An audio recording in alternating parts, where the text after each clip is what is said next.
Hello and welcome to the show that gives you an insight into the hottest issues of the day. You're watching The Big Picture.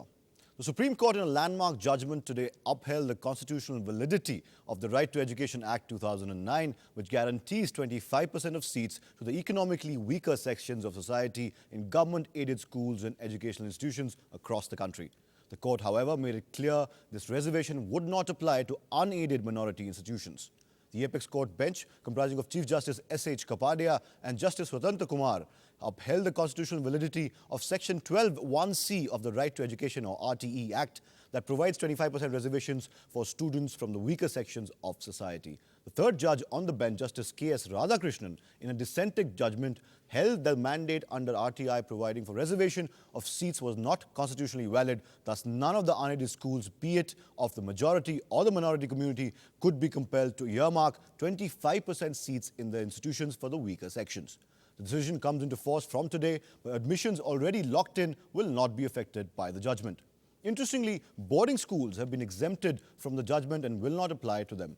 The petitioner had asked and questioned the constitutional validity of the Act, contending the Act impeded unaided institutions' right to run their schools.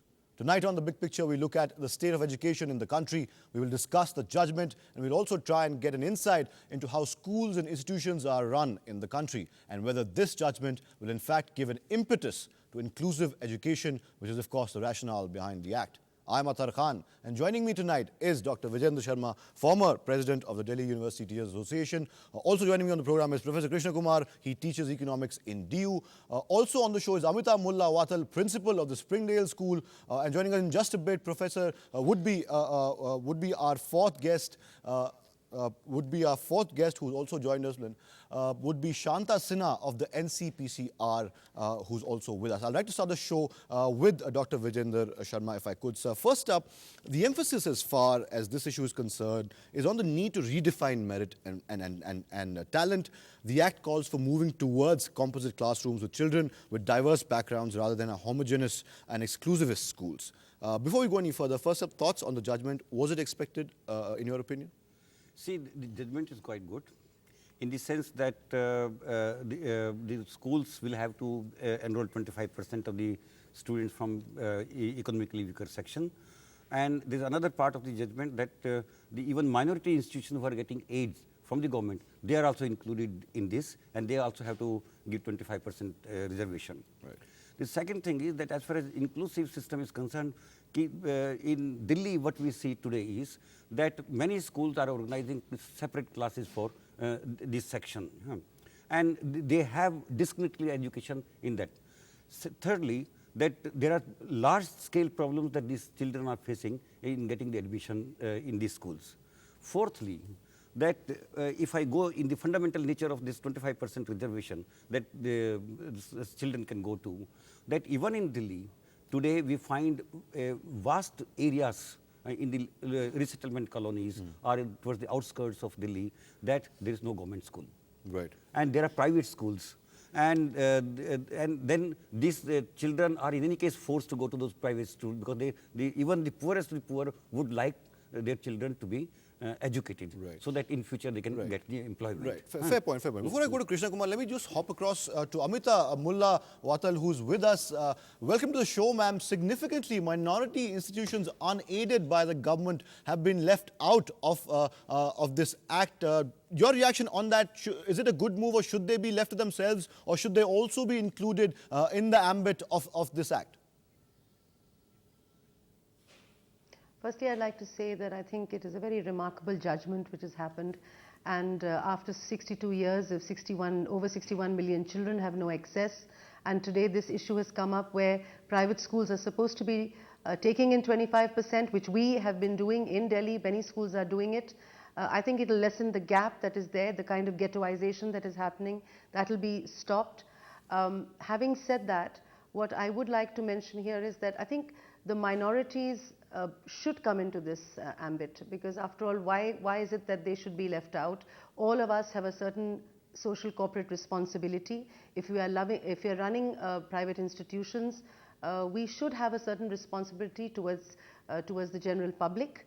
So I don't see why the minority should be left out. Right. But even saying that, there are several challenges which this initiative has. Perhaps later on I would like to talk about those challenges in taking in young people, which we must take in, but there are a lot of challenges where the government has to also support and be accountable in many ways for what is happening, because in my own locality, the government schools are lying empty. There were at least 2,000 people who lined up for 20 seats when we had the lottery system. So why should there be such a situation where the public feels that even going to a private school is the only space where you get quality education? Right. Why should they feel that? Amita, because there are good government schools. Amita, let's explore the other side. If I could interrupt you this. for a bit, let's explore the other side. Before I come to Krishna Kumar, let's go across to Shanta Sinha, who's joined us. Shanta, according to the petitioner, Section 3 of the Act imposed an absolute mandate on all schools to admit without any choice each and every child, whosoever comes to take admission. Now, in their defense, is that, in your opinion, unfair to these bodies and these schools? And would that not, as they seem to argue, affect the quality of their output? No, I don't see how it, in fact, I think by including poor children in schools, it would in fact enhance the quality of education. In fact, quality of education should also mean core constitutional values to be given to children, values of equality, values of social justice, values of participation, values of sharing of responsibility. And I think this is a unique opportunity where the rich and poor children can really be together in a classroom. We should welcome this, and I think this is to be seen as quality education. Right. Krishna Kumar, you've heard all the three guests. Your thoughts on the judgment, first of all, and is it fair to private schools who are aided by the government? No, the judgment, of course, the judgment has to be welcomed. But along with the judgment being welcomed, we should also locate the specific angle of the minority institutions which are not being given grant. That is, these minority institutions have been brought outside the purview of this particular judgment, which I think is not appropriate, because education cannot be viewed as something where we should have specifically different rules for different sorts of institutions run by different people. But that said, I also fear that this RT, like the principal of Springdale has just now pointed out, is also creating a specific issue which needs serious redressal. That is the issue of government schools and the access to quality education in government schools. This is, in fact, the only sustainable solution to widening the ambit of educational access to a large proportion of the population of our country. Right. We have gross enrollment ratios rising over the period, but we find that the attainments with respect to arithmetical skills and writing skills are not improving as much as it is warranted, not just in the government schools but otherwise. But we find that through the Azure report recently, it is said that the percentage of students in the rural areas who are now getting education in private schools have increased from 18% to 25%,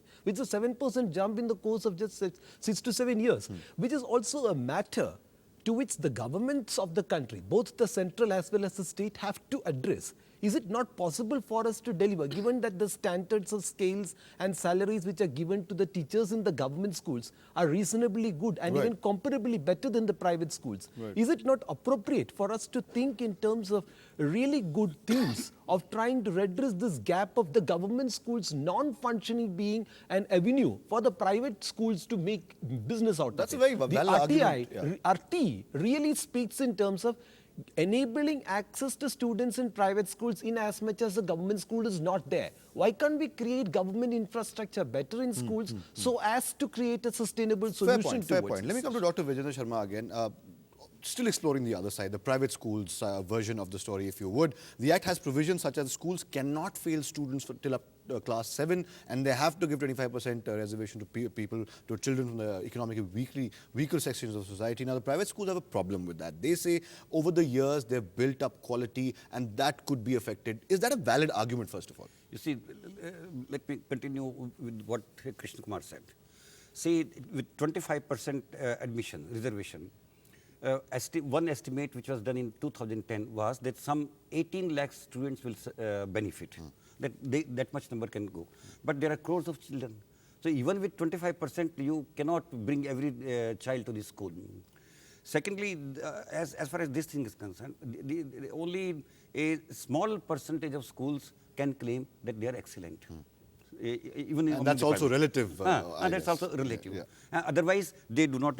Most schools Leaving aside that, like the principal is there, they have good facilities, but most private schools do not have infrastructure.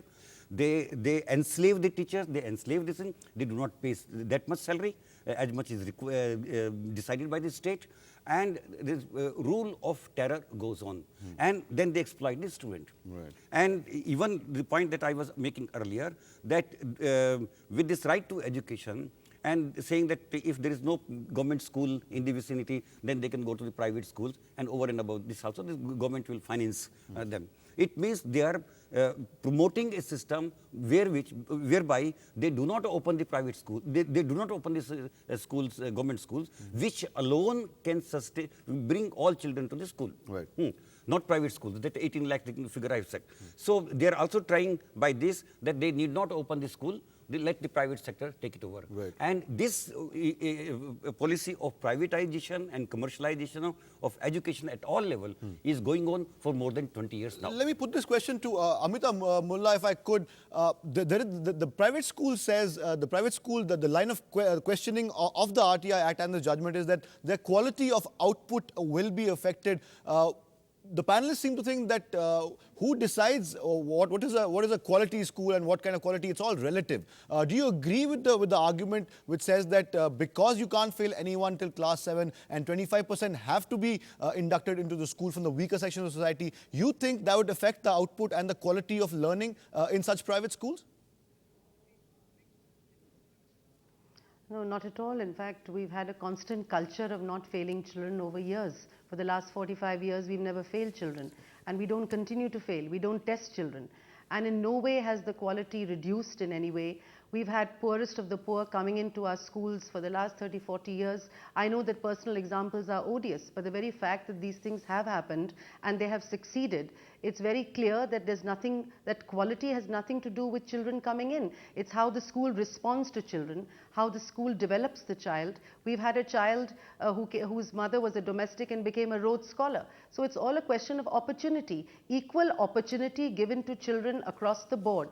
In a climate which is accessible to children, I think will allow every child to flower. So this business about diluting quality because poorer children have come in does not arise. However, there's one very important point.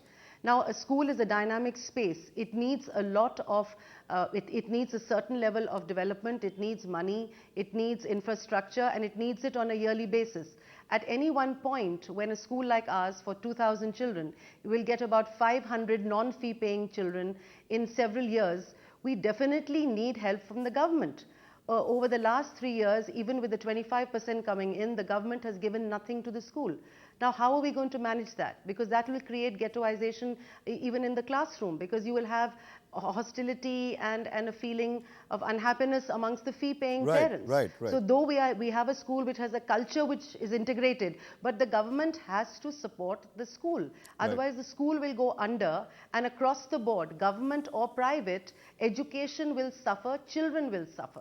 So this initiative requires much more hand-holding from all stakeholders. Right, fair point, Amita. Let me go across to Shanta Sinha, who's still with us. Now, the criticism of the RTE Act, of course, some people have criticized the RTE Act, main points being that it's focused on inputs into the educational process regardless of the outcomes which are coming out. It penalizes private schools that have weaknesses on inputs, regardless of the fact that these schools often produce better learning outcomes when compared to public schools. Do you agree with those criticisms? Is that a fair assessment of the RTE Act, or do you have a different opinion?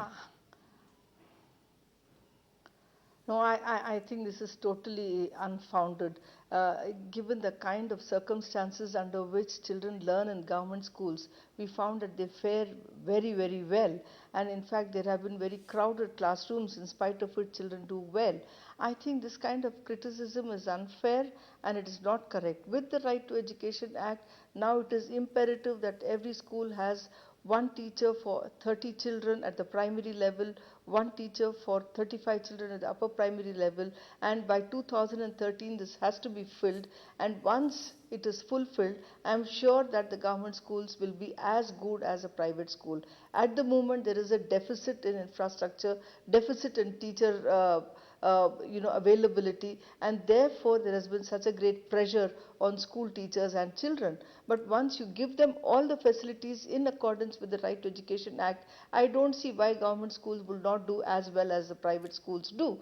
And as one of the speakers has just said, that the kind of deep penetration that the government schools has, the private does not have at all. And it is for us to see that the government schools are strengthened.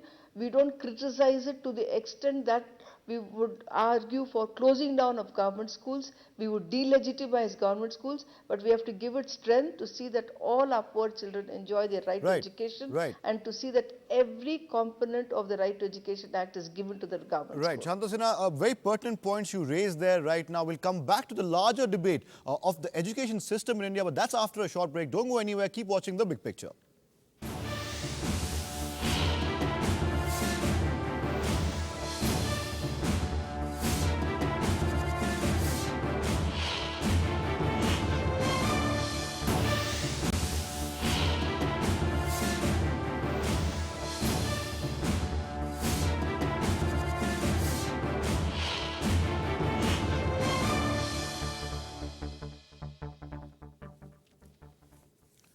Welcome back. You're still watching The Big Picture. Dr. Vijayendra Sharma, the states have the responsibility to enact the new act. Now, if a private school is unable to meet the criteria or the norms, under the RTE, it's forced to shut down. Now, that would create a lot of problems for students already existing in the school and their parents as well to go find another school in the neighborhood and what have you. Now, in Gujarat, the Gujarat model, the Gujarat government has enacted the model, and it allows for the state to take over the school or transfer management to a third party, thereby giving the genuine possibility for the school to continue and meet the norms. Do you think the Gujarat model is something that other states should be looking at?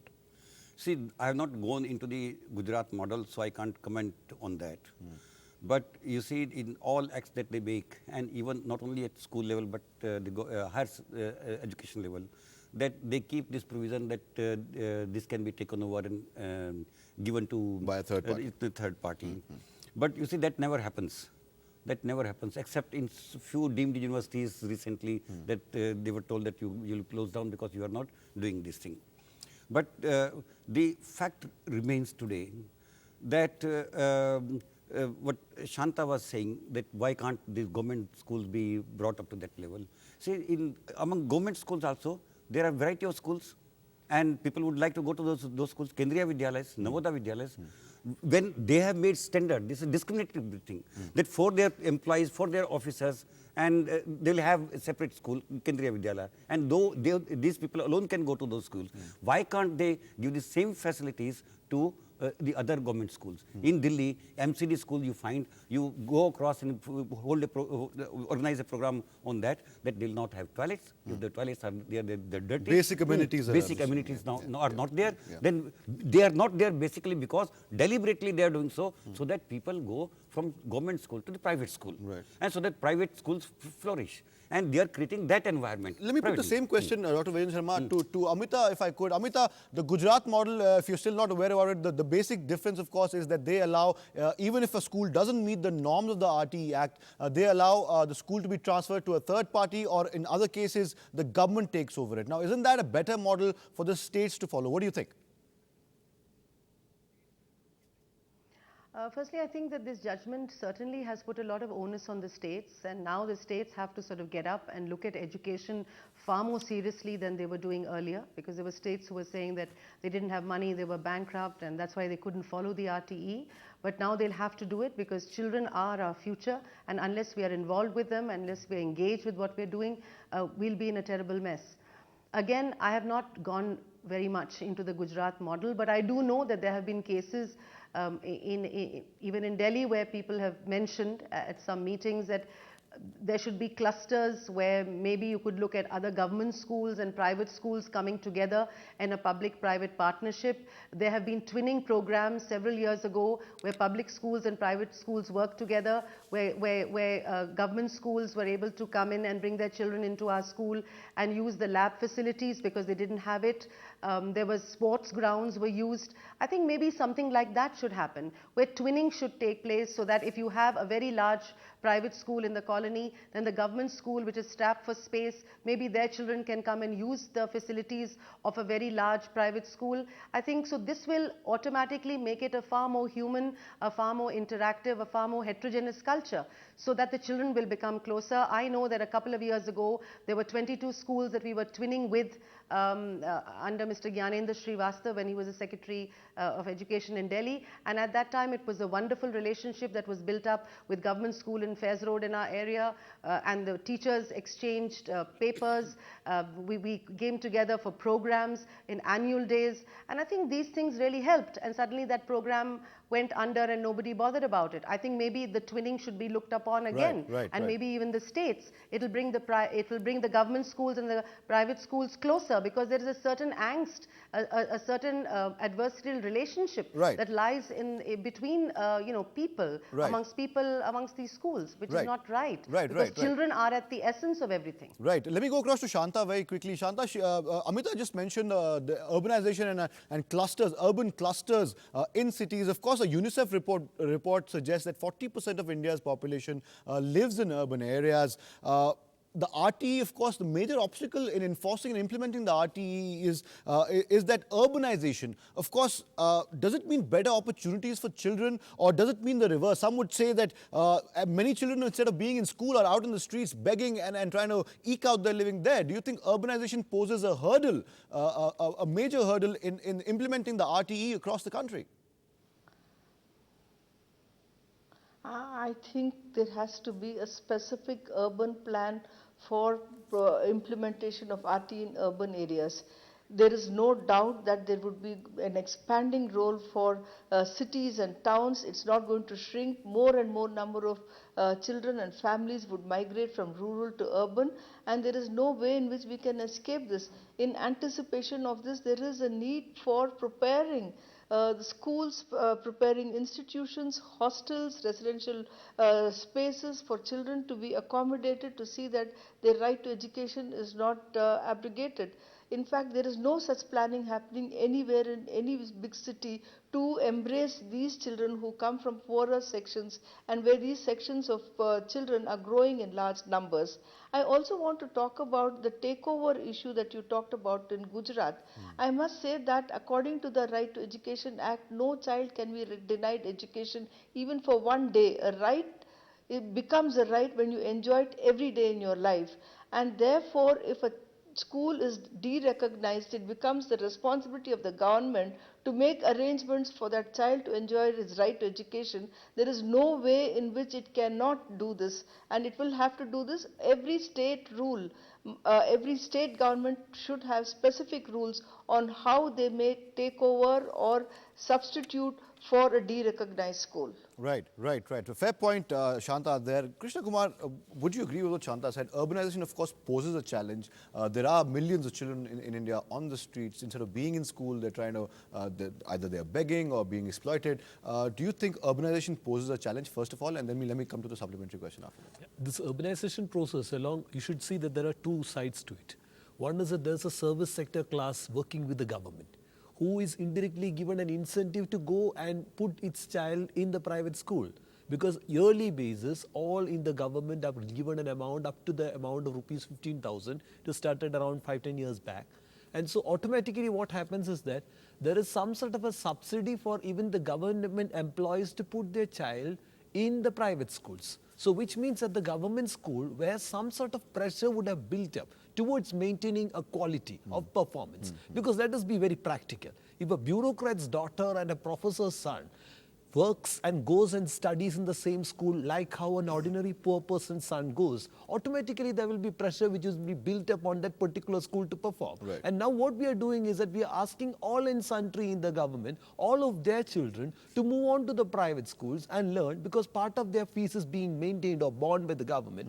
And we are leaving the rest of these people at the social conscience and at the sort of verbal sorts of supports which we basically give. I really think that the government ought to think think in terms of this thing. Right. And the principal of Springdale, she was raising an important issue as to why can't the government give some sort of a support. In fact, in the RTE, it's clearly written that a particular amount, not a very high amount, calculated per child expenditure. There is a particular clause which mentions about the per child expenditure, Right, which has right, to be right. granted by the government to the private schools. But it should also be borne in mind that many of these private schools are not fully private in the sense that the land grant which these private schools enjoy, particularly in cities or metropolitan cities like Delhi, Bombay, etc., the land grant has basically come as a concession from the part of the government. So indirectly, it is an onus or a responsibility of these private institutions also to function. Right. Of course, the fiscal constraints of the government notwithstanding. Right, right, So right. the urban plan should actually try to refocus when it comes to poor children, their finances being an issue. We are actually, instead of redressing that, we are basically giving finance or indirect subsidies to the people to distract our own public institutions, destroy our own public institutions. Fair point, fair point. We have to Dr. Vijender Sharma, last word from you, if I could, very briefly, if you could. This judgment, it comes at a very opportune time. Do you think it's going to help state governments at least implement? Would there be a push towards implementation because of the judgment? Do you think so? I think so, that with the judgment in hand, the government can say that you, in any case, have to admit those students. And it has at least some section of minority institutions have been brought. Right. I agree with Krishna Kumar that in all sections, unaided school of minority institutions should also be brought into the ambit. But the problem will remain as far as giving education is concerned. Right, right. That unless the government spends money, unless the government gives infrastructure facilities, Right. and brings up the government school system Right, as sir. a strong system. Let me interrupt you there, sir. Let me give you the last word of the show. Very briefly to Amita, if you could. We have absolutely very little time left. Wouldn't you agree that the focus of our education system, if you're serious about inclusive education, should be on learning outcomes? Just people in the schools are not enough. Shouldn't we be trying to provide the right learning support? And if yes, if you do agree, what could be those support structures? Give us a sense, very briefly, if you could, ma'am. No, I think it is important that India is our classroom and India is inclusive. And I think that the very fact that issues of literacy and numeracy have to be brought in, and every child, and skill-based learning has to be imperative. And education is important to all kinds of development, social, economic, intellectual. It's a human right. And I think that all these learning outcomes will make a holistic child. Right. And so we have to look at it because Right. this is the future. Right. And if we don't look at it right now, I mean, then there is no chance for us. Right, Amita. Thank you for those comments. We have to wrap up the show right now. We are out of time. Thank you to all my guests, Shanta Sinha, Amita Mulla, Krishna Kumar, as well as Dr. Vijender Sharma. Of course, the panelists do agree that the judgment comes at the opportune moment in India's history. We need to get more children into the schools. The government also needs to take steps to better the quality of education in government schools. That's what a key takeaway from today's discussion. That's all we have time for from The Big Picture tonight. Till next time when we get you another edition of The Big Picture. Goodbye, good night, and thanks for watching.